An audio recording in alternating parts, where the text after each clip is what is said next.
नमस्कार, मैं गौरव जोशी, श्रीमती मोहरी देवी तापड़िया गर्ल्स कॉलेज जसवंतगढ़ के इस यूट्यूब चैनल पर आपका हार्दिक स्वागत करता हूं। हम पढ़ रहे हैं व्यावसायिक सांख्यिकी और व्यावसायिक सांख्यिकी के अंतर्गत हम पढ़ रहे हैं सूचकांकों का शिरोबंधन, स्प्लाइसिंग ऑफ इंडेक्स नंबर्स। इस चैप्टर का छठा क्वेश्चन आज की क्लास में सोल्व करेंगे। क्वेश्चन है, नीचे सूचकांकों की दो श्रेणियां दी गई है, एक 2005 को आधार मानकर और दूसरी 2011 को आधार मानकर। 2005 से लेकर 2015 तक वर्ष दिए गए हैं और इन वर्षों के लिए सूचकांक ज्ञात किए गए हैं। तो जो सूचकांक है, पहले तो 2005 वर्ष को आधार मानकर सूचकांक ज्ञात किए गए हैं 2011 तक। 100, 110, 125, 132, 140, 148 और 160। तो इन सूचकांकों के लिए जो पहली श्रेणी दी गई है, इन सूचकांकों के लिए 2005 वर्ष को आधार माना गया है। और जो दूसरी सूचकांक श्रेणी दी गई है, इस सूचकांक श्रेणी में सूचकांकों को ज्ञात किया गया है 2011 वर्ष को आधार मानकर। तो दो सूचकांक श्रेणियां दी गई है। तो जब सूचकांक श्रेणी की रचना किसी वर्ष में बंद कर दी जाती है, जैसे यहां पर इस क्वेश्चन में 2011 में ये सूचकांक बनाए जा रहे थे 2005 से लेकर, तो 2011 में इस सूचकांक श्रेणी को बनाना बंद कर दिया गया। और फिर जिस वर्ष सूचकांक श्रेणी की रचना बंद कर दी जाती है, उस वर्ष को आधार वर्ष मानकर अब 2011 में सूचकांक श्रेणी की रचना करनी बंद कर दी गई, सूचकांकों को बनाना बंद कर दिया गया। और जिस वर्ष सूचकांक को बनाना बंद किया गया है वो वर्ष है 2011। तो फिर जिस वर्ष सूचकांकों को बनाना बंद किया गया है, उस वर्ष को आधार मानकर फिर आगे 2011 को आधार मानकर एक दूसरी श्रेणी बनाई गई है। तो जब ऐसी स्थिति हो कि किसी वर्ष सूचकांकों की रचना बंद कर दी जाती हो और फिर जिस वर्ष सूचकांकों की रचना बंद की गई है, उसी वर्ष को आधार मानकर जब आगे नई श्रेणी बनाई जाती है सूचकांकों की, तो इन दोनों श्रेणियों को मिलाकर किसी एक आधार वर्ष से सभी वर्षों के लिए सूचकांक ज्ञात किए जाते हैं। तो इसको हम सूचकांकों का शिरोबंधन, स्प्लाइसिंग ऑफ इंडेक्स नंबर्स कहते हैं। तो नीचे लिखा है नई श्रृंखला को पुरानी श्रेणी से, जो नई श्रृंखला है उसको पुरानी श्रेणी से, तथा पुरानी श्रृंखला को, और ये जो पुरानी श्रृंखला है उसको नई श्रृंखला से शिरोबंधित कीजिए। यानी कि ये जो श्रृंखला टूट गई है, दो श्रृंखलाएं बन गई है, दो श्रेणियां बन गई हैं, इन दोनों को हमको वापस शिरोबंधन करना है, इनका वापस इनको जोड़ना है, जिससे क्या होगा कि सूचकांकों की एक सतत श्रेणी, सूचकांकों की एक लगातार श्रेणी किसी एक वर्ष के आधार पर हमको ज्ञात हो जाएगी। तो जिससे सूचकांकों की एक सतत श्रेणी 2005 से उपलब्ध हो सके। तो जो श्रृंखला टूट गई है, जो श्रृंखला दो श्रेणियों में विभक्त हो गई है, इन दोनों श्रृंखलाओं को जोड़ना ही सूचकांकों का शिरोबंधन कहलाता है। और सूचकांकों का शिरोबंधन करने से, इनको जोड़ने से क्या होगा कि हमको एक सतत श्रेणी प्राप्त हो जाएगी किसी एक वर्ष के आधार पर। तो यहां पर 2005 के आधार पर हमको एक सतत श्रेणी उपलब्ध हो जाएगी। तो इन दोनों का हमको शिरोबंधन करना है। तो नई श्रृंखला को पुरानी श्रेणी से तथा पुरानी श्रृंखला को नई श्रेणी से शिरोबंधित करना है। तो जब नई श्रृंखला को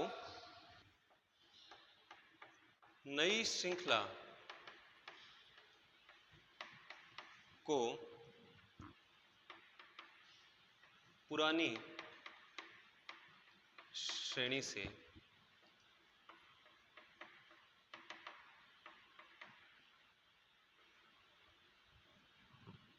शिरोबंधित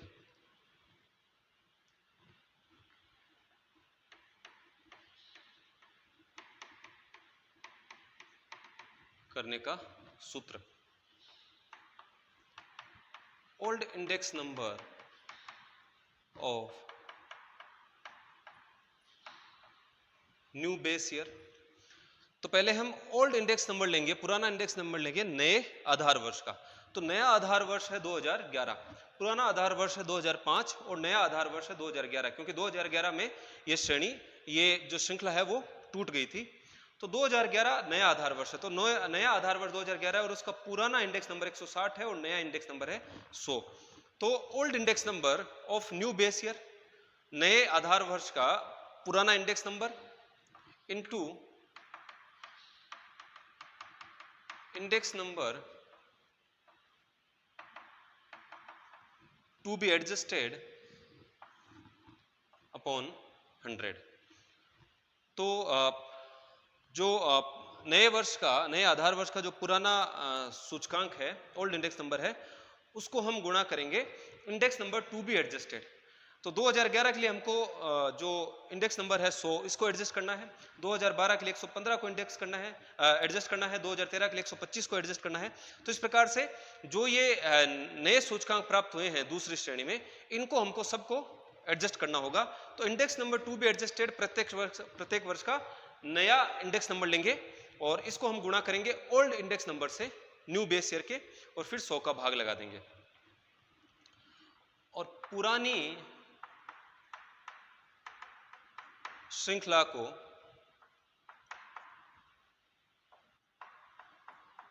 नई श्रेणी से शिरोबंधित यानी जोड़ने, शिरोबंधित करने का सूत्र। तो पुरानी श्रृंखला को नई श्रृंखला से हमको जोड़ना है। तो index number to be adjusted, तो पुरानी श्रृंखला वाले इंडेक्स नंबर को हमको एडजस्ट करना है, इन सब को हमको एडजस्ट करना है, नई श्रृंखला के हिसाब से ज्ञात करना है।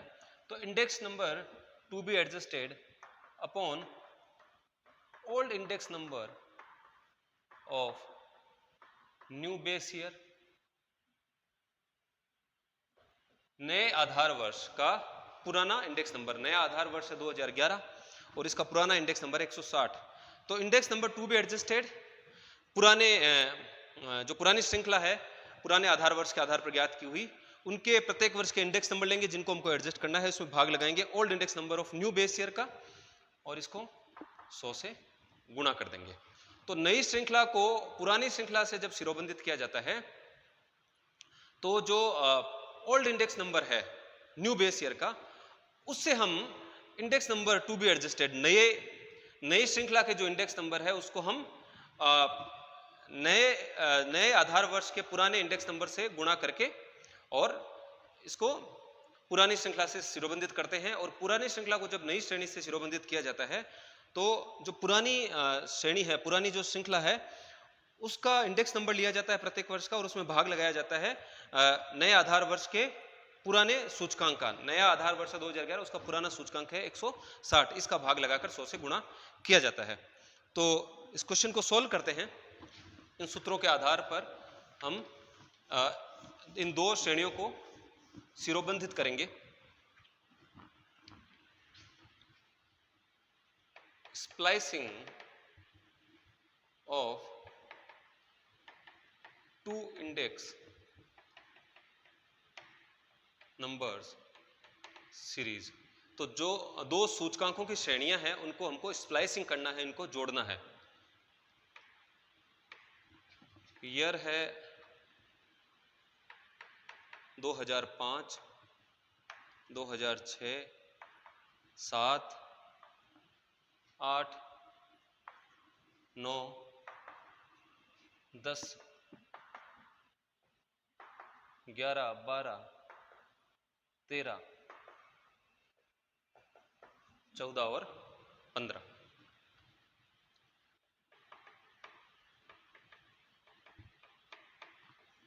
इंडेक्स नंबर्स हैं 100, 110, ये पुरानी श्रृंखला है, 125, 132, 140, 148 और 160।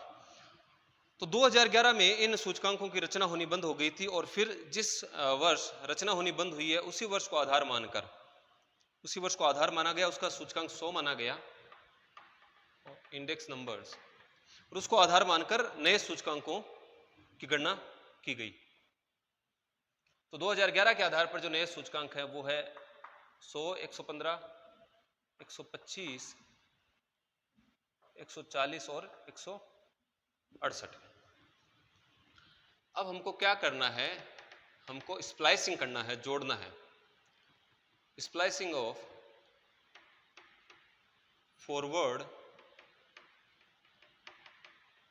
इंडेक्स नंबर्स, यानी जो नई श्रृंखला है, जो आगे की श्रृंखला है, जो फॉरवर्ड इंडेक्स नंबर है, उनको हमको पुरानी श्रृंखला से वापस जोड़ना है।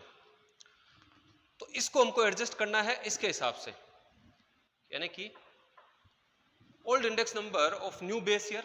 हमने अभी पढ़ा था कि जब नई श्रृंखला को पुरानी श्रृंखला से जोड़ना है तो ओल्ड इंडेक्स नंबर्स, जब नई श्रृंखला को, यानी नई जो श्रृंखला है, दूसरी जो श्रृंखला बनी है, उसको पुरानी श्रृंखला से जब जोड़ना होता है तो ओल्ड इंडेक्स नंबर लिया जाता है न्यू बेस ईयर का into index number to be adjusted, ये इस इंडेक्स नंबर को हमको एडजस्ट करना है, अपॉन 100, तो ये आएगा 160।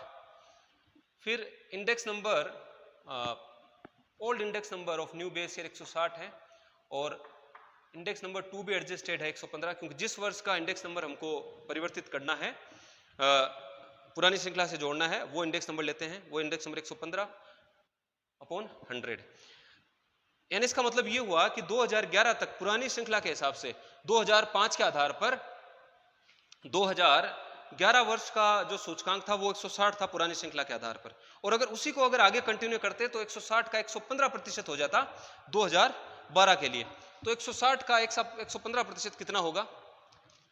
160 का 115% होगा, या 160 इंटू 115/100 करेंगे तो 184 होगा। तो पुरानी श्रृंखला के आधार पर, जो 2005 वाली श्रृंखला, उसके आधार पर 2011 का सूचकांक था 160 रहा, और फिर उसके आगे जो वृद्धि हुई है, जो परिवर्तन हुआ है, वो इस प्रकार से हुआ है 100, 115, 125, यानी बढ़ोतरी हुई है, 115% बढ़ा है 2012 में। तो अगर 160 होता 2011 में, तो 160 का 115% 2012 में पुरानी श्रृंखला के आधार पर हो जाता सूचकांक 184। इसी प्रकार अगर 2011 में सूचकांक पुरानी श्रृंखला के आधार पर 160 था, old index number of new base year 160 है, और जो नई श्रृंखला है उसमें 125 होता है, तो पुरानी श्रृंखला के आधार पर 160 का 125% हो जाता 2013 में। तो 160 को 125 से गुणा करेंगे और 100 का भाग लगाएंगे तो ये आ रहा है 200। तो पुरानी श्रृंखला के आधार पर 2013 का सूचकांक होता 200, ना कि 125। पुरानी श्रृंखला के आधार पर 2011 का जो सूचकांक है वो 160 है, और अगर इसी को आगे कंटिन्यू करते तो 2014 में 140% की वृद्धि हो जाती है इसमें।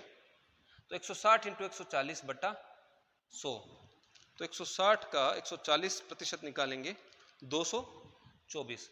तो पुरानी श्रृंखला के आधार पर 2015 का जो सूचकांक होता वो होता 224, और 2015 का सूचकांक, अगर पुरानी श्रृंखला के आधार पर 2011 का सूचकांक 160 है, तो 2015 में इसमें 168% की वृद्धि हो जाती, तो 168% इसका ज्ञात कर लेंगे।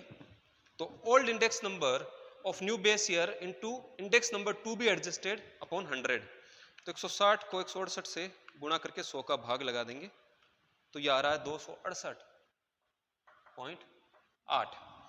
तो पुरानी श्रृंखला को अगर कंटिन्यू करें तो पुरानी श्रृंखला के आधार पर जो आगे के सूचकांक हैं, 2011 का सूचकांक 160 था, इसके आगे के सूचकांक होते 184, 200, 224 और 268.8। अब हमने पुराने आधार वर्ष को, यानी 2005 को आधार मानकर ये सूचकांक ज्ञात किए हैं दूसरी श्रृंखला के, जो श्रृंखला टूट गई थी। अब अगर पुरानी श्रेणी को नई श्रृंखला से शिरोबंधित करना हो, अगर इनमें परिवर्तन करने हो, पुरानी श्रृंखला को अगर नई श्रृंखला से शिरोबंधित करना हो, तो किस प्रकार से किया जाएगा? तो इसको हम कहेंगे splicing of backward index number. जो पहले के, जो पुराने जो इंडेक्स नंबर्स हैं, उनको हमको जोड़ना है। तो इसके लिए हम क्या करते हैं, index number to be adjusted upon old index number of new base year. Old index number है न्यू बेस ईयर का, नया बेस ईयर है 2011, क्योंकि श्रृंखला यहां पर टूट गई थी इसलिए हमने 2011 को फिर नया आधार वर्ष बनाया। तो old index number of new base year का भाग लगाएंगे index number to be adjusted, पुरानी श्रृंखला के जो इंडेक्स नंबर है जिनको हमको समायोजित करना है, शिरोबंधित करना है, उसमें भाग लगाएंगे और 100 से गुणा कर देंगे। तो 100/160 इंटू 100, तो ये आता है 62.50 या 62.5। 110 में 160 का भाग लगाएंगे अगर 2011 का सूचकांक 160 है और 2006 का 110 है तो 100 के आधार पर कितना होता, यानी कि अगर इसको 100 माना जाता, इसको अगर आधार माना जाता, तो अगर 2011 का सूचकांक अगर आधार मानते हैं तो 2011 का सूचकांक अगर 100 होता तो 2006 का सूचकांक कितना होता। अगर 100 160 के बराबर है तो 110 कितना होगा, तो 110 में 160 का भाग लगाया जाएगा। Index number to be adjusted upon old index number of new base year into 100। तो 110 में 160 का भाग लगाकर 100 से गुणा करेंगे 68.75। इसी प्रकार 2007 के लिए 125 बटा 160 इंटू 100, 125 बटा 160 इंटू 100, ये आ रहा है 78.13। 132 बटा 160 इंटू 100 2008 के लिए 132 बटे 160 इंटू 100 येगा 82.50। फिर 140 बटे 160 इंटू 100, 140 बटे 160, 140 बटे 160 इंटू 100 आएगा 87.5। फिर 148 बटे 160 इंटू 100 2010 के लिए 148 बटे 160 इंटू 100, ये आएगा 92.5। ये आएगा 92.5। और फिर आगे 2011 के बाद में 2010 का आएगा 92.5 और फिर आगे 160, 184। इस प्रकार से हमने ये पहले से ज्ञात किए हुए हैं।